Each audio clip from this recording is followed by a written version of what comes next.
Hey, everybody's doing. So in 1996, I joined the military and I went to Fort Jackson, South Carolina. I did basic training. Probably like the fifth week, I bombed out of basic training. And it was kind of almost like a bad kind of discharge, uncharacterized discharge. So I didn't quite make it in the service. So when I got back to Tennessee, I um, I decided I was going to move to Durham, North Carolina with my father's oldest son, and his name was also Fred Aaron also. So I'm newly kicked out the military, and I'm planning on going back, but I don't know if I can or not. So just for a change of scenery, I go to a place called Durham, North Carolina, kind of get my life back together, see what I wanted to do, because I was a young man at the point. I was 18 years old. I don't think I was really ready for the military. So when I got to Durham, it was like I expected. It was a new town, new city, first time I ever moved away from home, newly kicked out the military, which we'll go back and revisit that in a minute. I did go back in the military and did 8 years, and a lot of other stuff happened after that. But the initial time when I got kicked out, I moved to Durham, and when I moved to Durham, there was a basketball team in that city. They were the number one basketball team in the nation, and there was a guy that played for the team. His name was Trace McGrady. So, and I didn't know who this guy was, and I just heard the buzz around town. There was this big time basketball star in North Carolina.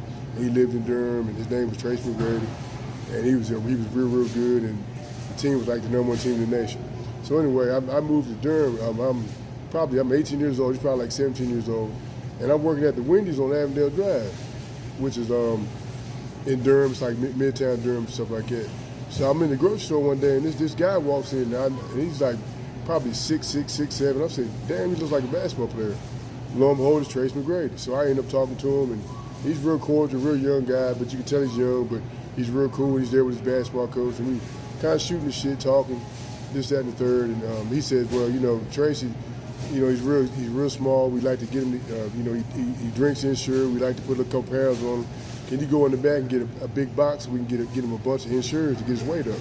I say, sure. So I run back to the back, get a box, box of Ensures, and me and Tracy get to talking and laughing. So that's the first time I met Trace McGrady. So the second time I met Trace McGrady, it was at the same grocery store. He came through the line. He was a little bigger, a little bit more outspoken. You can show there's a lot of growth, you know what I'm saying? So I might have seen him maybe one or two more times, and I guess at that point I said, well, I know this guy. I'm pretty friendly with him, pretty cordial with him. So, and this first time I'd ever seen anybody at that caliber athlete in person. And also, the last time I talked to Trace McGrady was the day before or 2 days before he went to the NBA draft. And he said he was going to do pretty well. And by that time, I had known him, talked to him. And, I knew he was a big fan of Penny Hardaway and this and the third. So before he went to the NBA draft, I had a conversation with him about how well he was going to do. He said, I'm going to do pretty good. Long story short, this guy had a long NBA career. He's a Hall of Famer. But there was something that happened while I knew Trace McGrady there was a guy that played with Trace McGrady by the name of Corey Hightower. Corey Hightower was from Flint, Michigan, and he had as much talent as Trace McGrady had, but Corey Hightower didn't want to go to college. Corey Hightower wanted to go straight to the NBA like Trace McGrady did. But Corey Hightower was not no Trace McGrady. Trace McGrady was a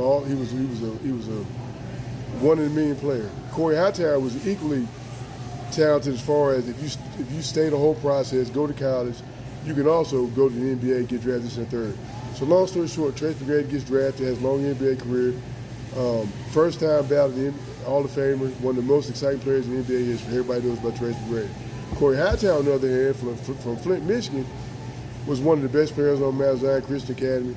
That's the same team that played Omar Stoudemire, Jared Jack, Nicky Renzi, guys like that, really top tier basketball players. Came out of that program. So Trace McGrady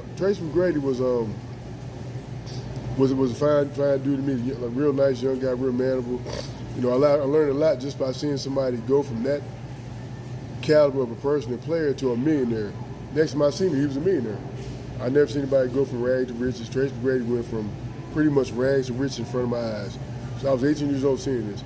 Corey Hightower ended up declaring for the NBA draft. He never got an agent, but he went to Indian Hills in Iowa, and he went to Indian Hills in Iowa, and played JUCO ball for maybe a year and a half and got drafted by the Los Angeles Lakers. I didn't know this because I had pretty much written Corey Hightower off saying, well, he lost his talent. He declared for the NBA draft. But if you don't hire an agent, you're still eligible. You don't lose your eligibility in college as long as you don't hire an agent. Corey Hightower didn't hire an agent, so he went to Indian Hills. And then the Los Angeles Lakers ended up drafting him. So I was in the military at Fort Eustis, and it was probably 2 o'clock in the morning. I was getting up, maybe I was drinking beer, I don't know what I was doing. So I got up and I was watching the Summer League games, and I seen Corey Hightower playing with the Los Angeles Lakers. I said, wow, he did make the NBA, and he did realize his dreams, but it took him a long road because in life we had to stay the process. We can't just over jump our turn. We gotta wait our turns. Everybody's not equally gifted, and Corey Hightower was not Trace McGrady. Trace McGrady lived out his purpose, was patient. Although Corey Hightower did play in the CBA, he had a good career, and now I think he's like a middle school basketball coach or something like that back in Flint, Michigan. I said all that to say that a lot of times in life we go through situations where we see somebody else excel faster than what we should, that we think we can excel at the same rate, and sometimes we can't. We just need more time to be groomed and our craft needs to be perfected. So Trace McGrady, Corey Hightower, that was a big lesson I learned in life, where you're not always as talented as the next person, and sometimes you just need a little bit more training. Corey Hightower didn't do that, so he ended up paying the price for that. But he was a success because he did realize his dreams of becoming an NBA basketball player. But sometimes when you try to do things that other people do, you don't always realize your full potential. So there'll be many more stories like that to come. And y'all check into my YouTube channel, not my YouTube channel, I'm sorry, my TikTok channel for more stories like this, military stories, just life in general, stories, just things I've gone through in life. Appreciate that. All right.